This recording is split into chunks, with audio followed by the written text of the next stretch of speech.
Hello, I'm Louise Goldberg. I'm a musician, I'm a composer, I'm an educator, a music director, engineer, and I'm 69 years old, and I'm an artist. Louise Goldberg. This is going to be a treat. I have been so lucky to work on this project, even the silver lining of a pandemic, because I get to sit down with some of my heroes, and you, man, my friend, fit that bill. I'm so glad you're here. Thanks for doing this. Thank you for asking me. I absolutely am crazy about you, and I'm so happy to be asked. Awesome. We always start this thing with the origin stories, and yours is particularly unique, as are all of our artists, really. But you're a New Yorker by birth. You're born in the Bronx to what can only be described as World War II era parents, Alan Goldberg and Muriel Lefkowitz. I mean, this story could not be more about the American story. And I just want to talk a little bit about that. First, tell me about that environment. Tell me about growing up in the Bronx with your mom and dad and two sisters. Well, my father was a family physician. He was also a jazz pianist. He had studied classical music for 10 years. His first office was on the ground floor in an apartment building. So there was an entrance from outside, and the I shared one bedroom with my two sisters.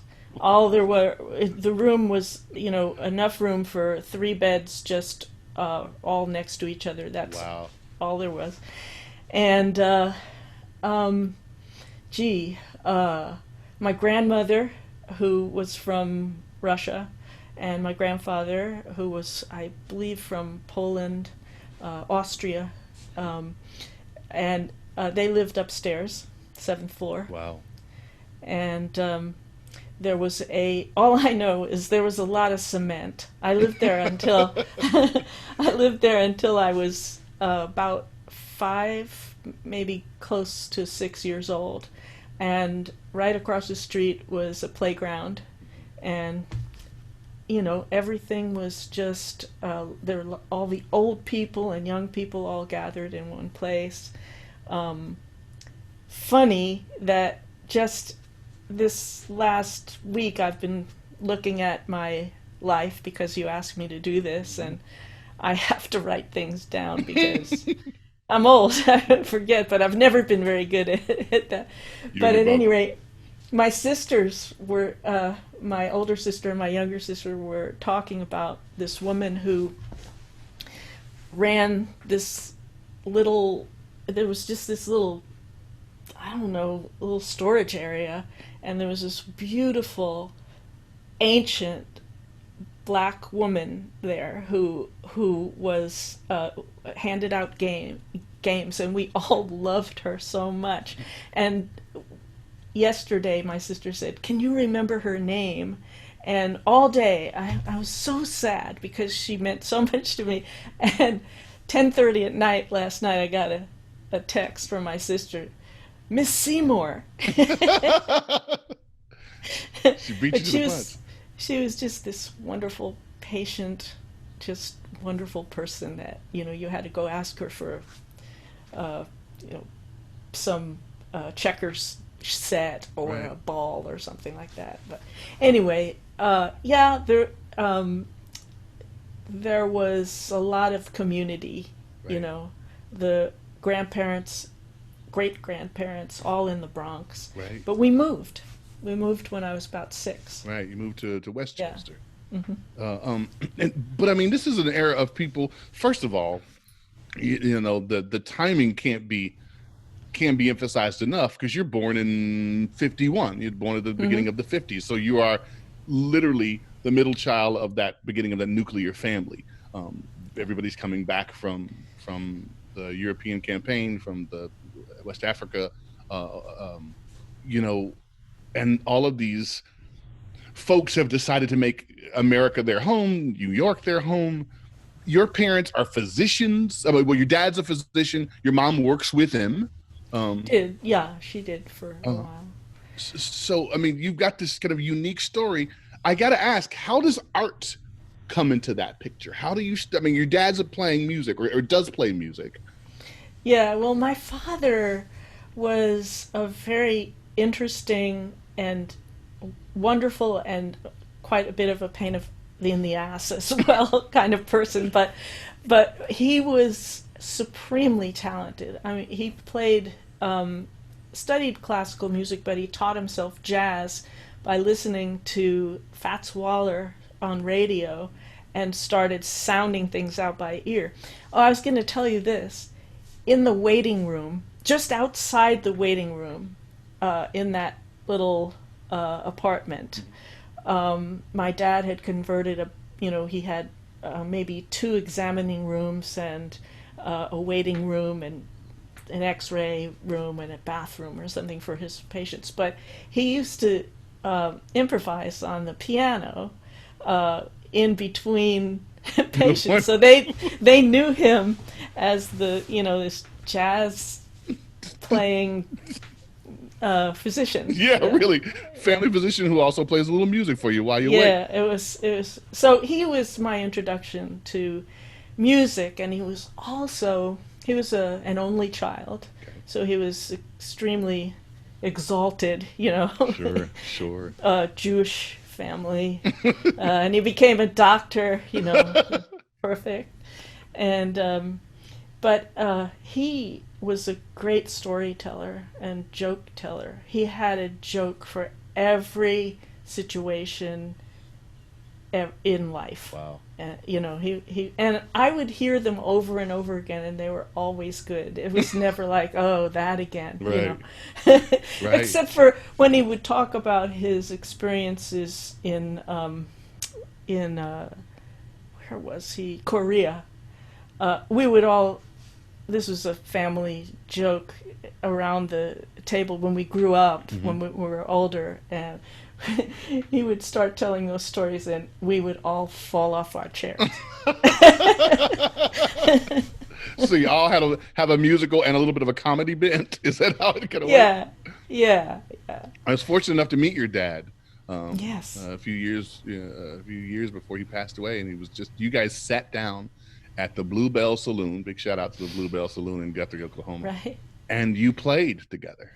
Yeah. You played music, and it was pretty extraordinary to be what I feel like the whole bar kind of turned into a fly in the room, because it was clearly a moment about you two. You didn't get a chance to see each other all the time. You were living in very different states, but it was Right. really magnificent to sit and watch you two play together. And you started that pretty early. You started age 7. You're learning piano. You're moved to Westchester. You've got a local resident in the neighborhood that's teaching you piano. Right. And you start to invest in this kind of a musical experience. Yes, I always ask people, please bring your drinks to Plugged In so we can get relaxed and really reveal our stories. But you also studied other instruments in addition to piano. Piano is your main instrument, but you weren't even then you weren't satisfied with just that. You're a guitar player. Yeah, I play a little. I play okay. Uh, when the Beatles came out, I, along with a lot of other people, had to go, get a guitar. I actually saved up for an entire year and got a Sears and Roebuck electric guitar that came in a case with its own little speaker. Oh. It was, I wish I still had it. Oh my God. But, and my sister, Judy, my older sister, was taking some classical guitar lessons, and I just would watch her. And then she was really big on her friends, and phone would ring, and so she'd leave her guitar laying around, and I remembered what her fingers looked like, and I'd copy where she put them and kind of started learning a little bit. Right. Then a friend of mine was taking summer guitar lessons, and he would come home from his camp in the summer and teach me what he knew. Wow. Yeah, my friend Steve Geller. Wow. So And you're emulating your sister, you're emulating Steve, and you're emulating the Beatles. Um, yeah, well, so that was let's see, I was about 7, so that would be 58. 6 years later is when the the Beatles Beatles came came. out. So I had been taking piano lessons for 5 or 6 years, Hmm. and my my teacher was a local piano teacher. She wasn't. She was studying with another teacher, and that teacher said, "You need to study theory so you can teach Louise Hmm. theory." So she started teaching me theory, and then when the Beatles came out, records came out, I would take the needle and like pick a note and then find another note and go, oh, that's a chord, that's a major chord, like Hmm. she was teaching me, and I Right. just started like that, and I ended up learning every single song I think they ever came out with on Wow. every album. The Wow. bass parts, the harmony parts, So you were driven then. You were hungry for it then at seven I years was, old. yeah, I don't know, I just found myself there. I was just curious. Yeah. Um, I have to tell you this most wonderful thing that my father did. He had an extensive jazz record collection. When we moved to Mount Vernon, we had a piano and a nice living room and a stereo system and all of that. And one day, uh, he was listening to some jazz tune and laughing. And I looked at him. I said, "What are you laughing at?" And he said, "Sit down. I'll tell you."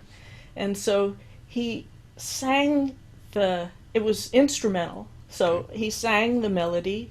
He said, "This is called the head. This is jazz," and um, the chords keep happening. The form happens, but the melody is no longer there. And now people are making up their own melodies along with it, Right. and there's sometimes musical jokes. Well, in that moment, it was like, oh, he had no idea, I think, that how much that opened up my ears to what was happening The with music. communication happening in music. Yeah, Yeah. yeah. Yeah.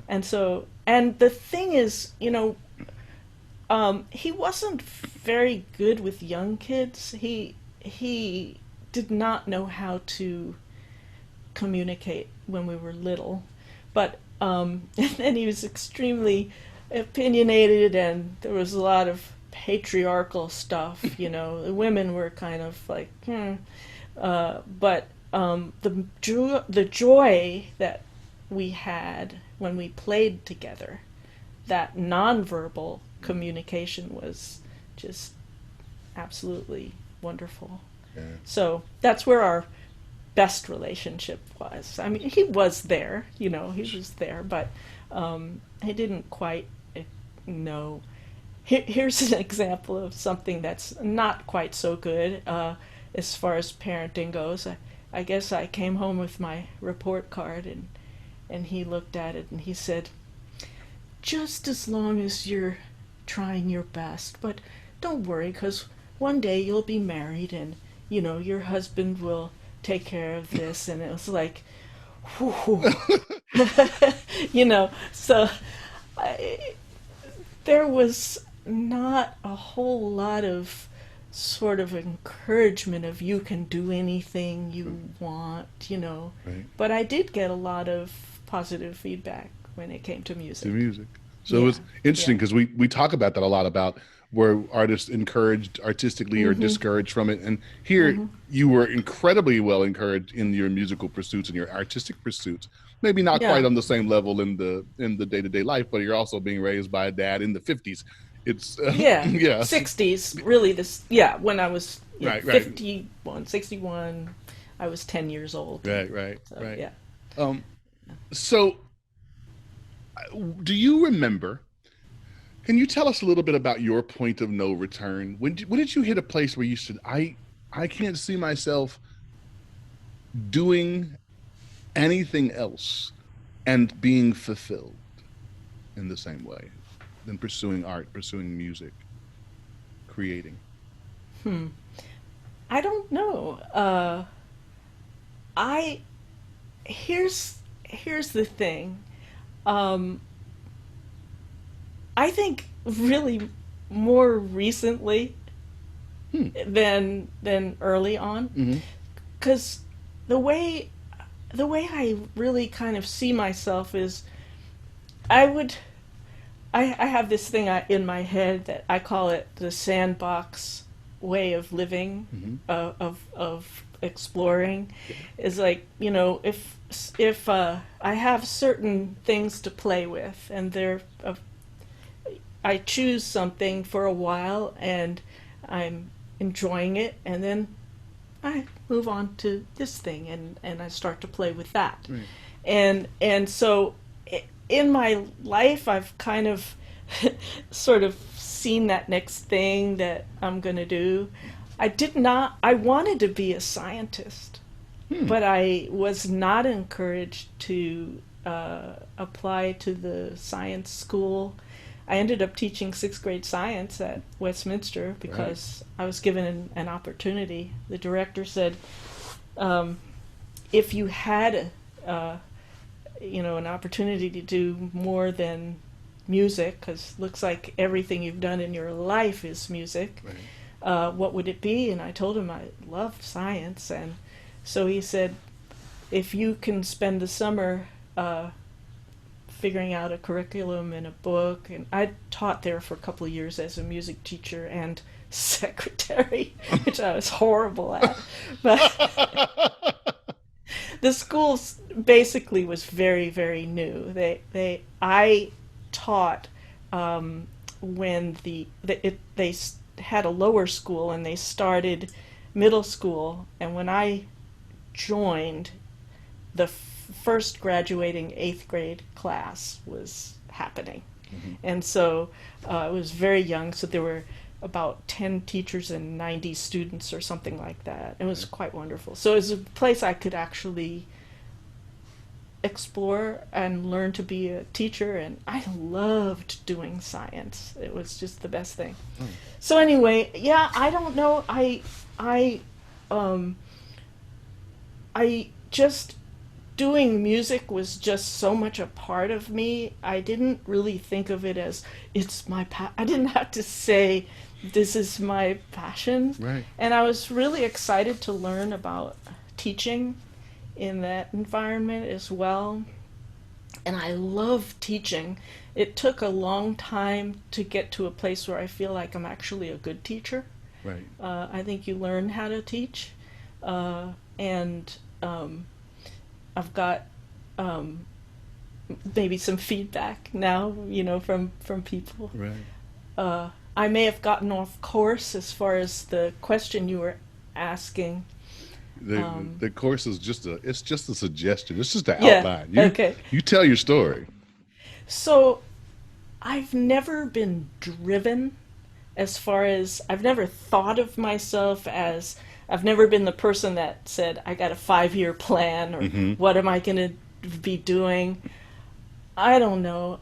Just about everything, it's just like, okay, let me try this, And I went for an interview for this private school.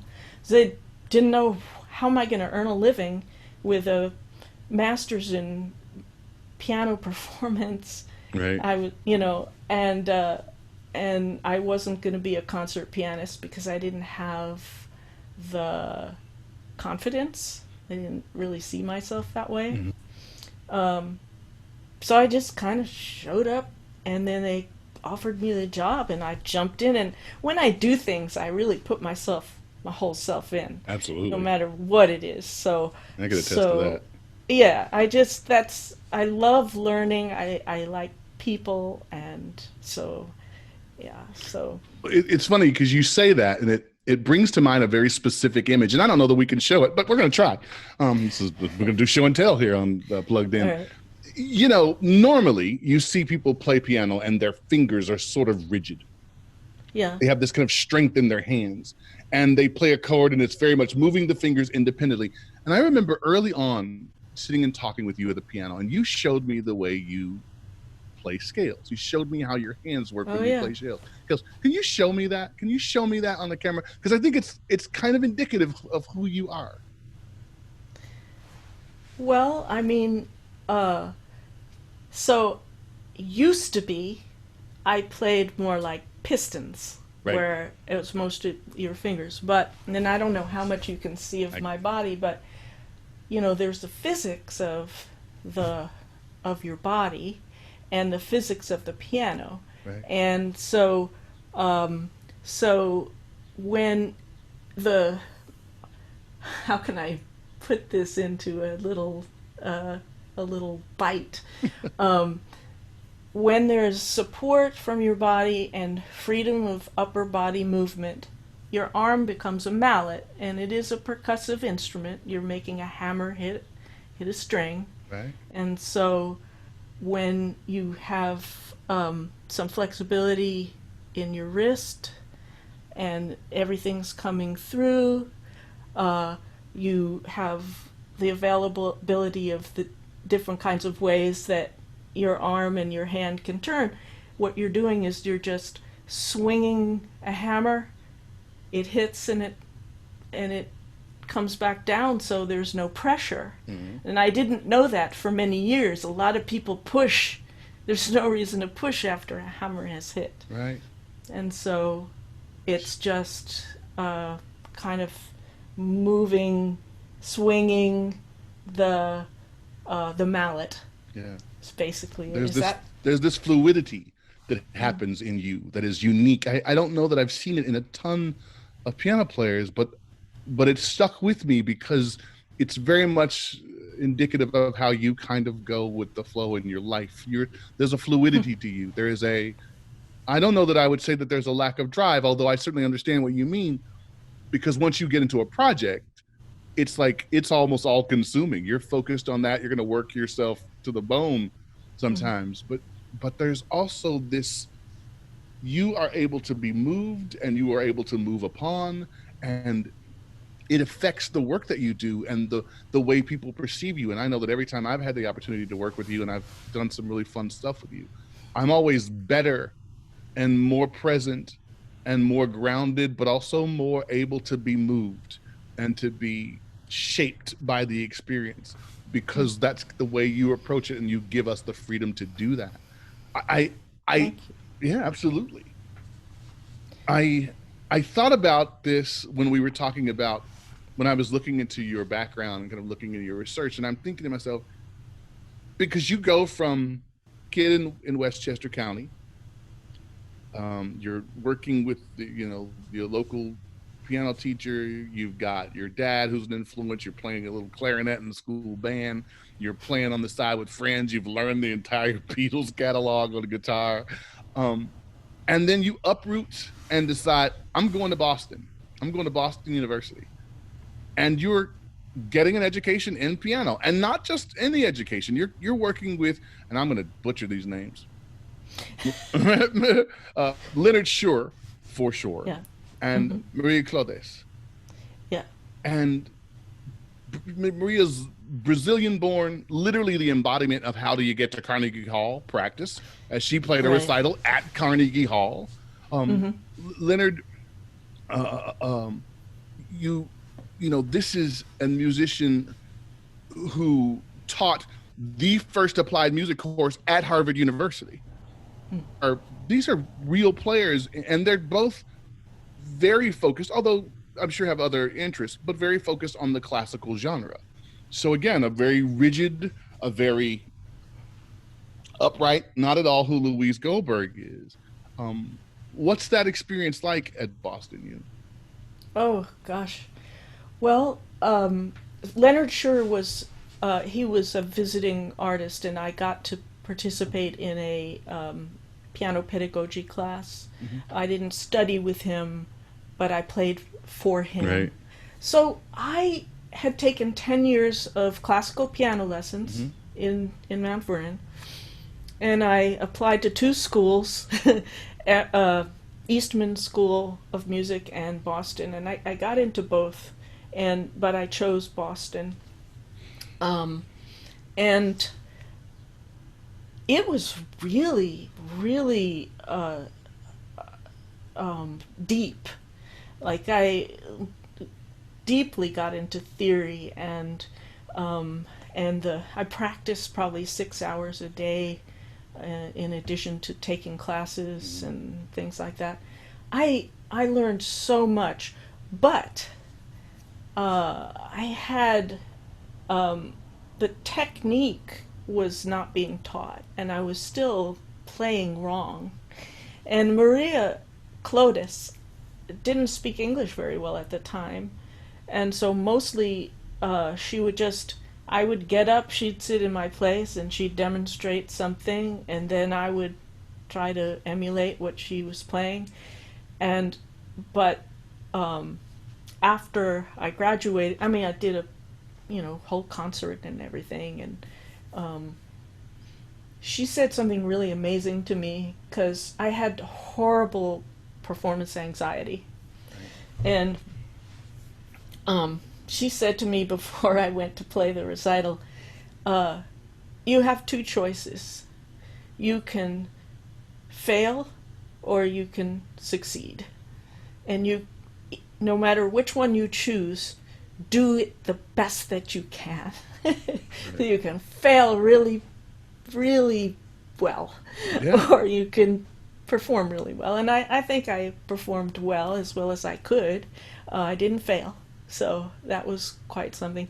And I really struggled with performance anxiety for years. I had an audition scheduled at Juilliard after I graduated from Boston University, um, and while I was practicing for it, I couldn't.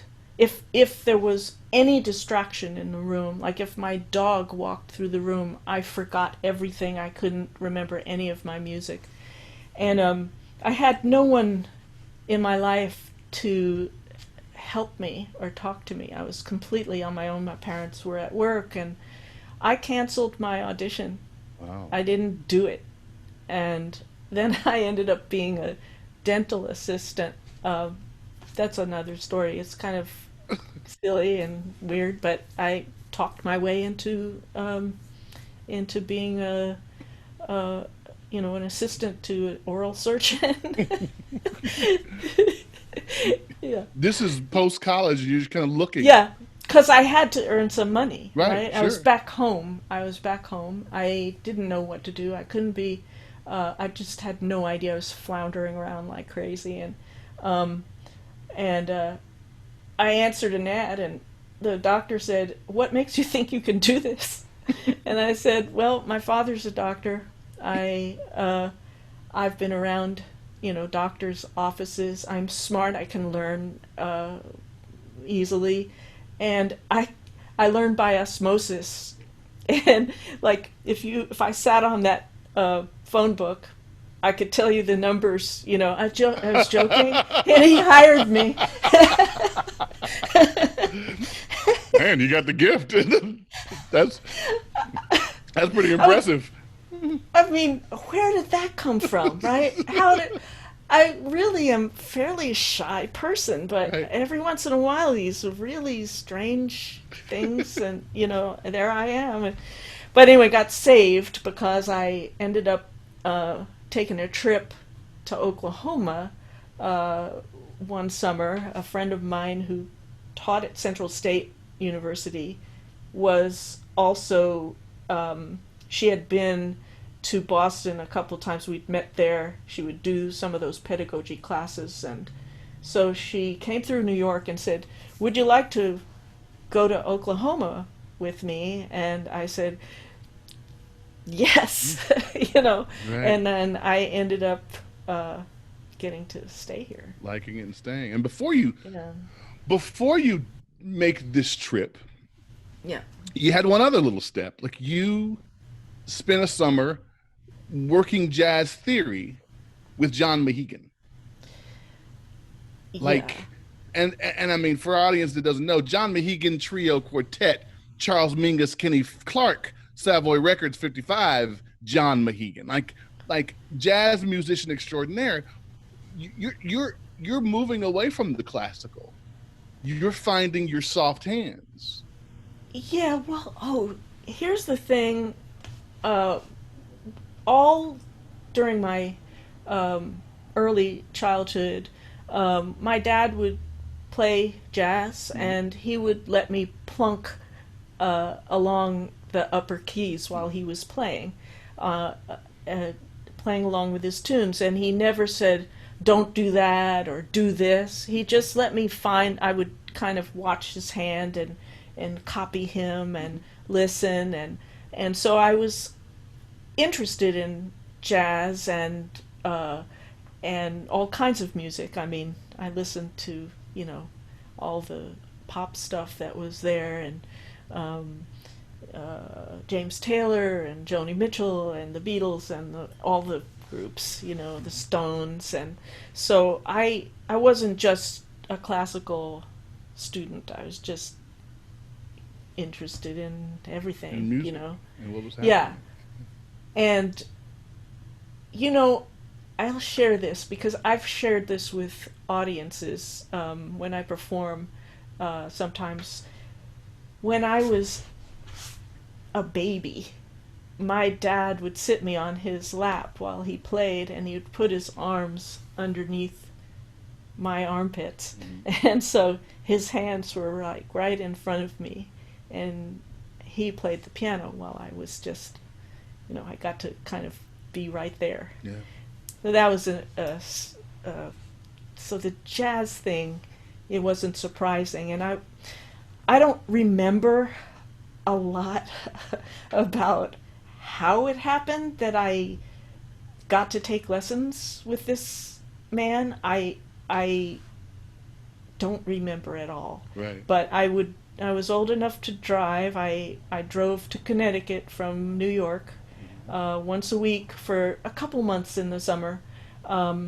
And he just made me do all the basic stuff. I had to play uh, in all the keys, all the seventh chords, and different chord voicings and things. And it was this slow. Uh, uh, it Right. was like a glacier moving, but it took me about 2 years to kind of, um, what's the word, uh, assimilate enough really kind of useful no- knowledge. Mm-hmm. And then when I came to Oklahoma, at Central State, there was this jazz program, and I just happened to wander in because my friend taught there. She introduced me to some people, and they invited me to sit in and at the rehearsals, and I ended up um, playing in some little combos, Mm-hmm. Right. And the thing I didn't know how to do, I could play melodies, but I didn't know what to do with my left hand Mm-hmm. very well. And it was like, well, we're going to have 3 tunes, and we're going to do a competition in uh, uh, Wichita, Mm-hmm. you know. And so I learned 1 tune. Then I learned a second tune, and I was like, oh, now I know these chords and Yeah. so forth. You, you you are reiterating one of my favorite points that I think I get from every artist that I respect is there is a value, there is a power in process. There's Mm-hmm. a power in learning it. We want so badly, all of us. I know that I was the same way. I want to learn it so I can get going, so I get moving, so I can, do this thing. Just Mm-hmm. teach me the basics of acting, and I'll get going. And I'll be ready to go. Give me the step by step instruction of how to direct, and then I'm on my way. And it doesn't Mm-hmm. work that way. Nothing valuable works that way. And it's about the process. It's about the glacial pace of learning chord, chord. Mm-hmm. Yeah. Uh, Yeah, I mean, so two things come to mind, and you may have to remind me because when I go this way, I have to come back over here. One is about things that I teach my students Hmm. about practice. But I remember years ago when I was playing I Love You, You're Perfect, Now Change, Yeah, with Pollard. and you were performing, I think you were music directing as well. Uh, I can't remember that. anyway, Yeah. the the music was difficult. Some Hmm. of it was really difficult, and I practiced. And um, I have learned uh, that. Well, I remember saying to you, it was piano and violin. Right. That's it, Yeah, that's the right? whole story. Very vulnerable Yeah, you're place really to be, exposed. Yeah. and four actors. And so, there's no way to cover up. Uh, she did it, Yeah, right? right. It wasn't me. But I remember saying to you, "Oh my God, I'm not ready.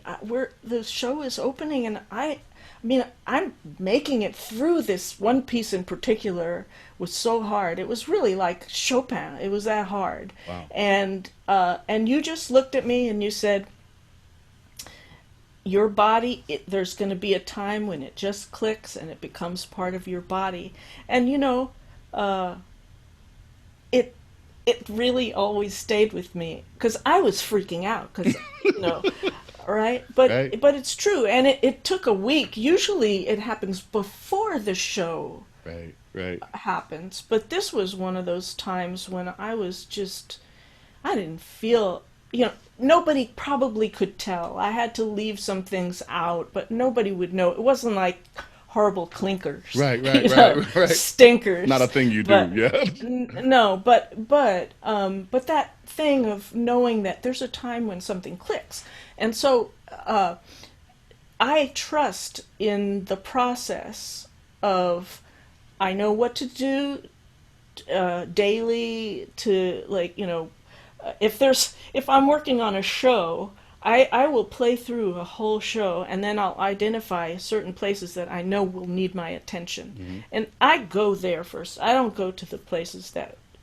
come to me easily. Right. And so then I know, okay, I don't too much. I mean, maybe more so when I have to do a show, but I do know the process of, I know what to do. I did it. It's going to pay off. Right. And I just really, and I enjoy that little bit of movement, like, oh, that was just a little better today. Hmm. I just felt good, Hmm. So I teach that to my students as well. And you sit on the other side. Hmm.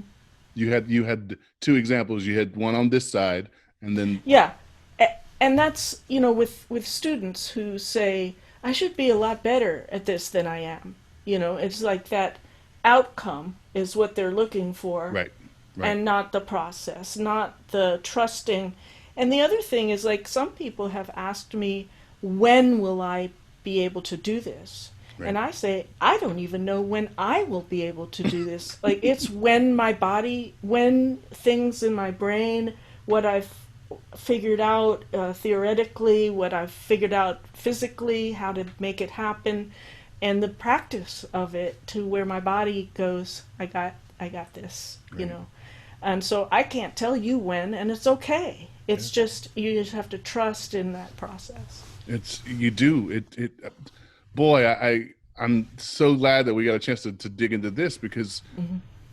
at the end of the day, I wish you could offer an answer that said, do this, do this, do this, and then you're done. Yeah. You're ready. It just doesn't work that way. And you wouldn't want it to if it did, Hmm. because then you'd lose out on all of the value of the process, which is where you build your foundation and develop your skills.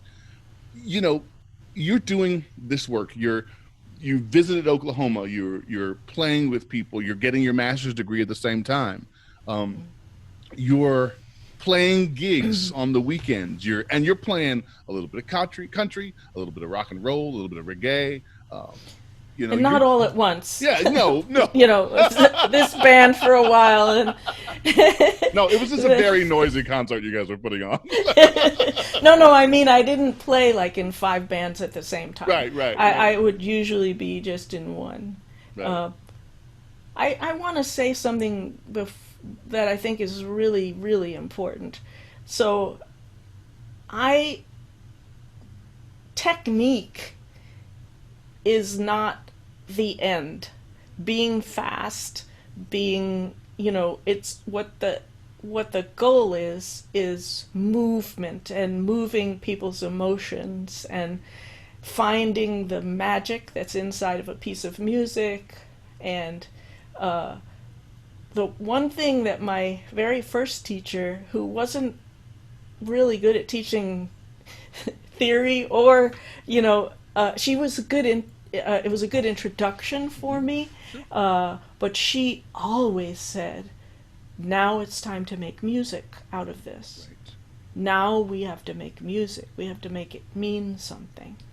And that informs everything about how I approach things when I work in the theater, with if I'm music directing or if I'm playing, wanting to. You were talking about that earlier, and and when I taught science and when I was at the middle school, it was about people, about not forgetting that these are all people, and and so I just kind of wanted to just bring that up. Yeah, absolutely. 'Cause, Well, and I mean, you had been at the middle school. In the midst of that, we should have brought note to it that it was also kind of like, hey, one of the things you'll do here as part of the middle school is you're going to put on a show. You're going to be responsible for putting on a play. It's not something you'd even done before. Right. I mean, I'd been in a couple of plays in summer camp, Mm-hmm. and I was not very good. I'm not a really good actor, but and that, I think, is something that music teachers are asked to do, and they don't have training. Right. I happened to marry somebody who really had some ability in theater, Mm-hmm. and so he kind of helped me a bit, and I think they liked him better than me, so they would listen to him more than me. But yeah, I had to do everything. I had to do the music, teach the music, do the props and the costumes and everything, until when my first son was born, and the director of the school, I said to him, I can't do a show this year. I just had a baby, and he broke my coccyx bone, and and he said, I'm sorry, you don't have a choice, you have to do it.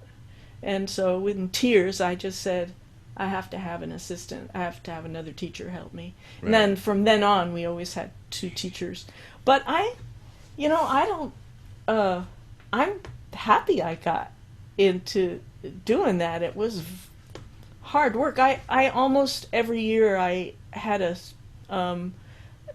like a ticket. A police would stop me because I'd be going through a red light because I was so overworked, coming home from painting the set at 10 o'clock at night and having to go back and teach the next day.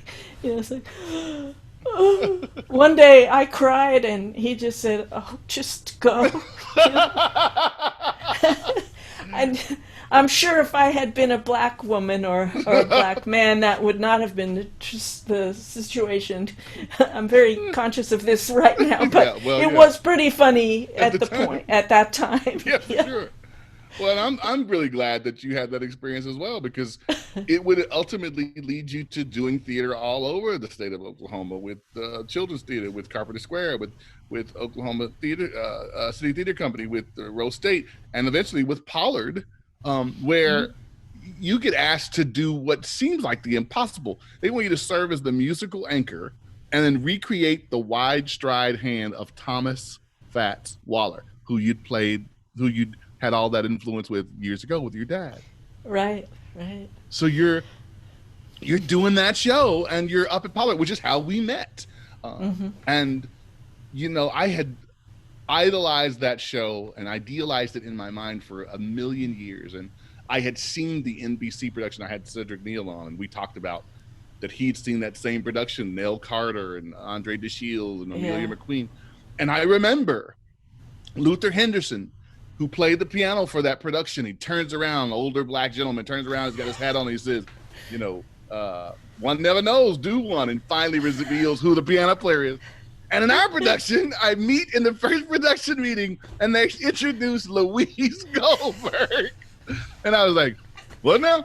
Like, she doesn't look like Luther Henderson or Fats Waller. She's not even Skinny Waddle.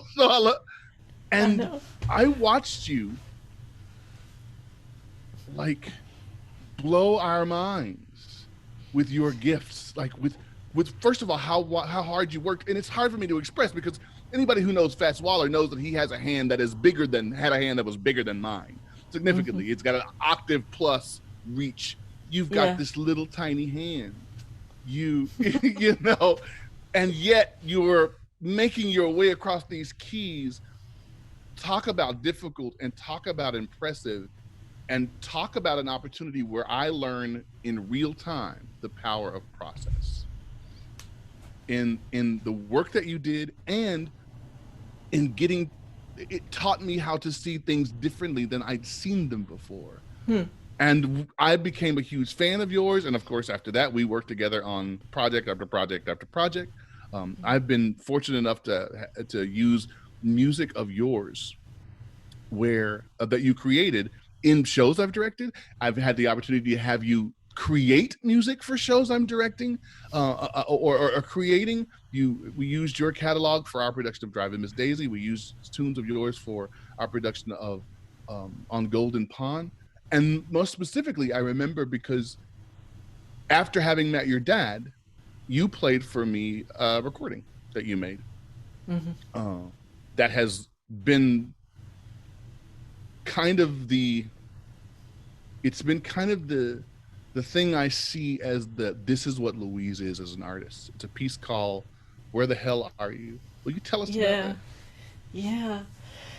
Well, when I was a little girl, and we were playing outside, we'd play in the street, in the suburbs. We're not in the Bronx anymore. There wasn't a lot of traffic. The dogs sometimes slept in the middle of the road, so it was fairly safe.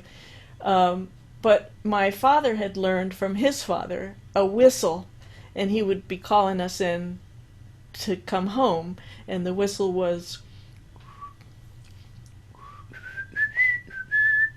I can't do it. So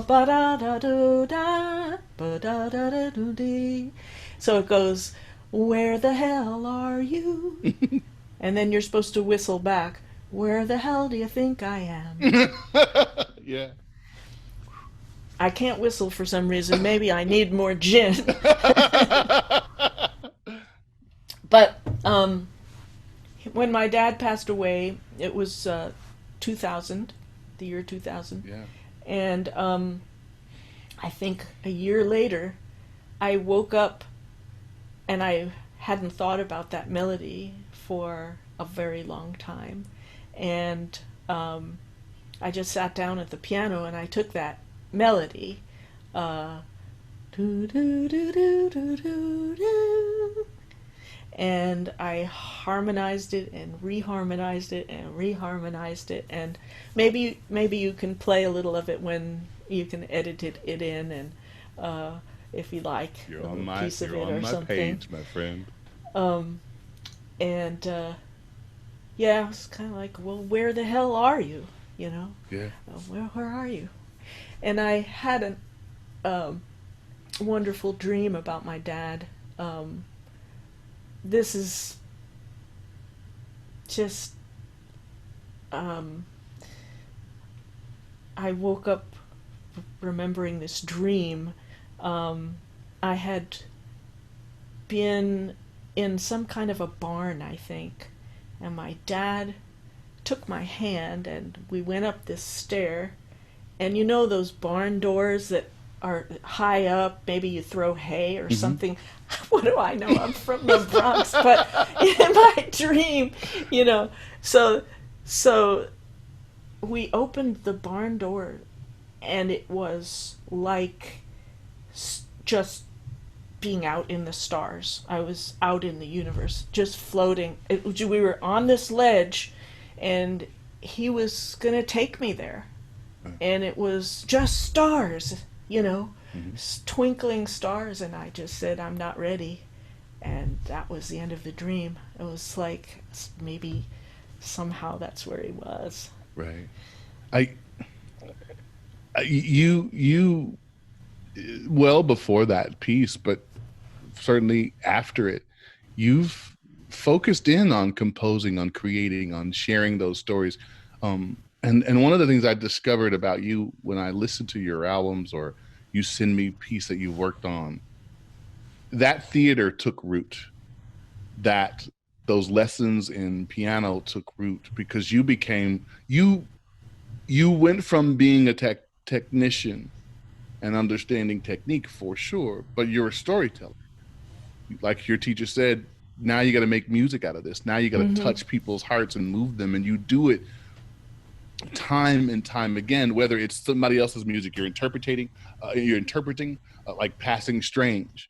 You took that and said, okay, what do we do to make this ours? Or you know, some piece that you're building for our D&D podcast, which you know, the D20 the Curtain. You've created jazz pieces. You've created pieces that have gone in shows like BoJack Horseman. Um, you become a storyteller through music. Where did that come from? Where did you decide that that's what you wanted to take this part of your career? So maybe uh, I would say when I was about 50, so I'm 69 now, when I was around 50, you know, I've written songs ever since I was really little. I mean, just when I first learned the guitar, I would Mm-hmm. write some music. But I told Mary, my partner, that I really I know I can compose. But what was happening was I would compose something and I go, nah, that's no good. That's not good enough. I can't perform that, you know. And so she encouraged me to join this group called Taxi. It's a, an A&R uh, company that connects composers with TV and film and advertising people that need music. And they have deadlines and they give you a genre and you know, you just have to turn it in, Mm-hmm. ready or not. And so I am so grateful she encouraged me to do that. And so I go, well, I think I can do that. I tried it, you know, started to learn to record at home.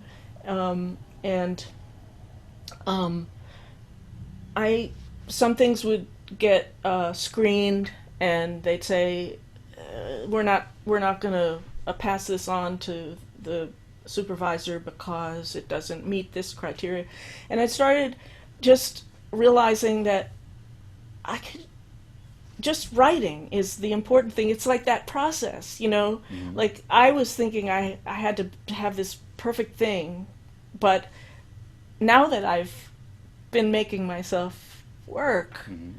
for about 6 years, really, the last 6 years, maybe my timing is off. This is where that happens, but at any rate, you know, maybe it's 7 years or so.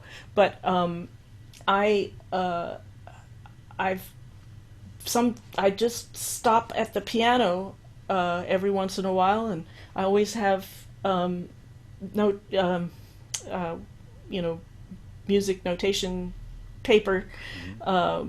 right available to me, and I just would start something and go, and start writing, and I might have that day completely compose a piece of jazz, or I'll have the idea and I'll be working on it for a year, and then one day it'll be like, This is it it. happened and it comes together. So, Yeah. it, yeah. Um, I don't know if we're going to be able to put these both in, but I'm going to separate it a bit because you did the intro for me, and I want to do a different version of that. I want to say, I want to say to you two life altering words, and I Okay. want you to tell me what it's meant to you and what it means in your art. And the two words are Mary Reynolds. Oh, learning to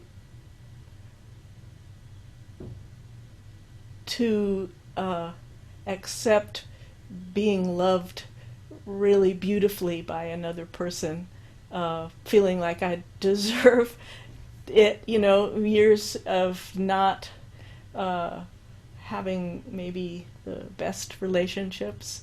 And it was literally, I said out loud to her, I've not ever really felt that anyone loved me like this, and it's so new and scary, Right. But that's been uh, a good number of years now, Yeah. since big, almost 20 years that we've been together.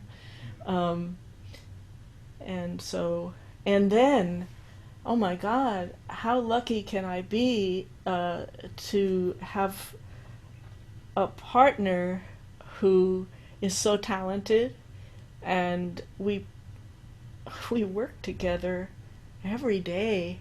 We, since I stopped teaching at school, we're both home, and somehow we don't kill each other. We actually, um, you know, create things, and we have our own practice times and things like that. But we have a business together, and um, yeah, I mean, good. Does that answer your? I think that is a I could great go answer. on, but I think that's a great answer. I want to ask you this. Somewhere there's a young guy, or I'm hoping a young girl, that is going to watch this because these things will exist forever, I hope, somewhere in the corners of the internet. And they'll go, that's the career I want to have. And maybe that young guy or girl is also, I will probably have to explain this, their own little version of Piglet. A little animal, a little tiny animal in this great yeah. big old world, this is my favorite thing I call you, in utter respect and love. What is your advice to them? What do you say to the person who says, okay, I'm not so driven as I am interested and curious. I want to do a little bit of this and a little bit of that and learn it all.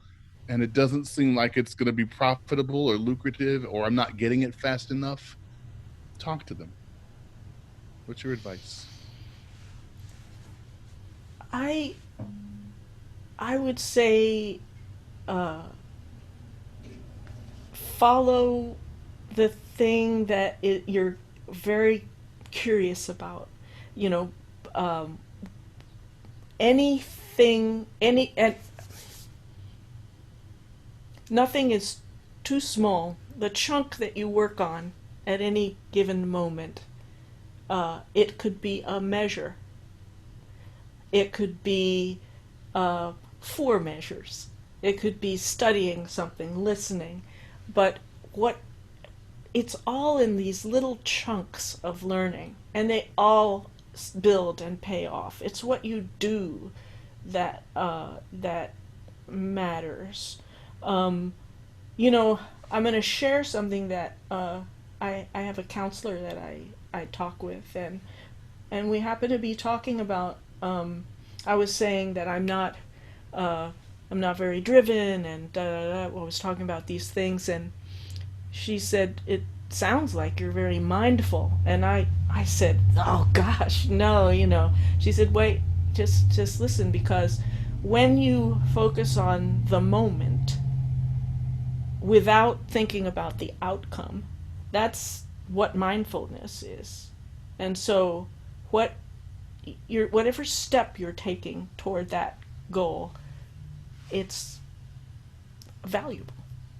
And sometimes you spend an hour writing something and it's crap. But it's necessary because you throw that out, but you spent that time, and then tomorrow that exercise is going to yield something. But if you don't do it, you just have to take those steps. Yeah. That's kind of what I would say.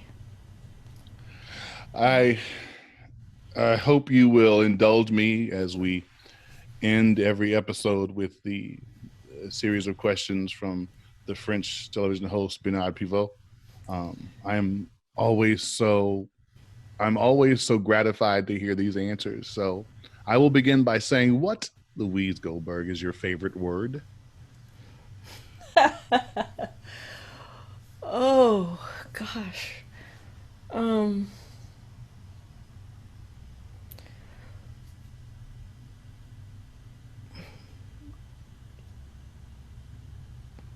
Fuck.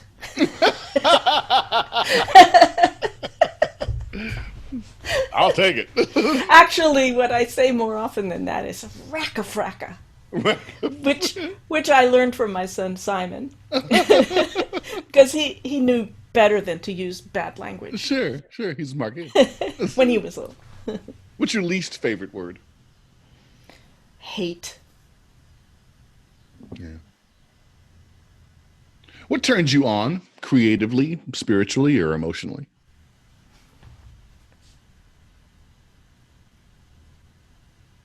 Things that are really universal. When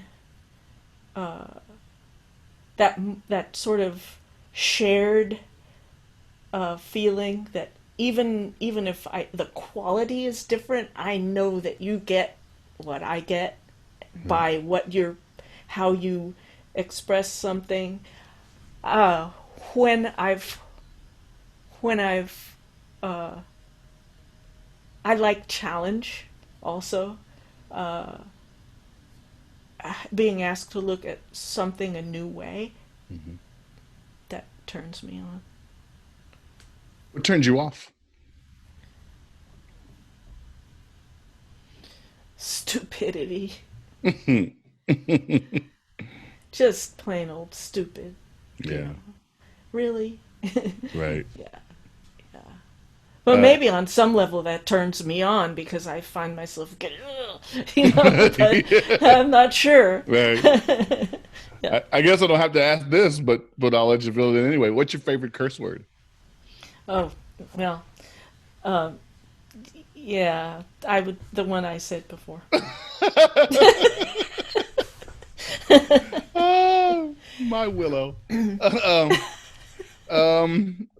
What sound or noise do you love? Ooh, I love this. Now, most of those questions were hard for me, but this one's so easy. You know when water freezes, and I go for a walk, and I just touch my toe and crack it? Mm-hmm. That sound of the cracking of ice. Like, I love that. Oh. And second to that, I really love creaking doors. And I actually, when I went to Boston University, I lived in a dormitory that had giant wooden doors. And literally, it was like,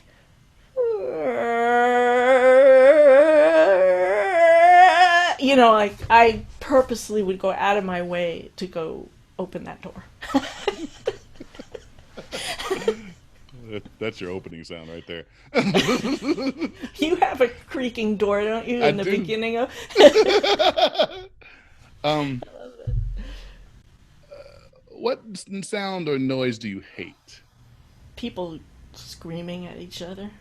people fighting and yelling. What profession other than your own would you like to attempt?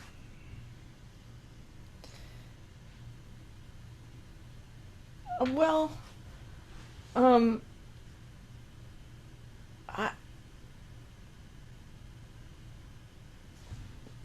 I don't know anymore. I feel like I'm sort of uh, kind of I'm not like going that way. I would like I would like to this isn't a profession, but I'd like to be better and better at sitting still.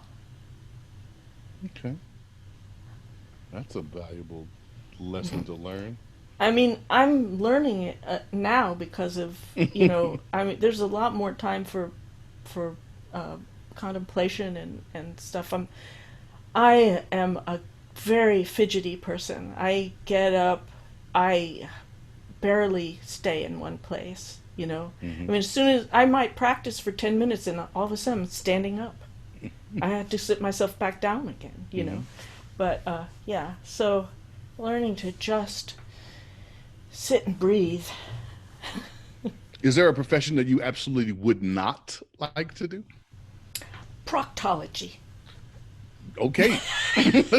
Yep. Louise Yeah. Goldberg, uh, my Willow. If heaven exists, what would you like to hear God say to you when you arrive at the pearly gates?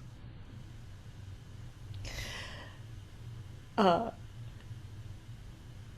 Surprise! Yeah. You know, because I mean, it's like surprise me because I don't know what I believe as far as that goes, but I'm not closed off to the possibility uh, that there is a God. It's not exactly the way I relate to spirituality, uh, but I'm not also, since I don't know, um, I'm willing to be open to it, and so like surprise me. Yeah.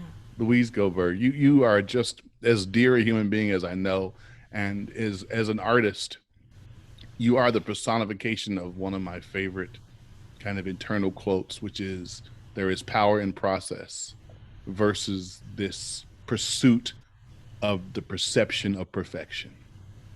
Like just building it, working your way toward it, finding it in your hands, finding it in your body, finding how it moves other people. I watch you do it all the time. And it's most impressive to me because it comes from this little tiny package. Not bad for a girl. Not bad for a girl at all. Thank you so much for sitting with me, my friend. Thank you so much.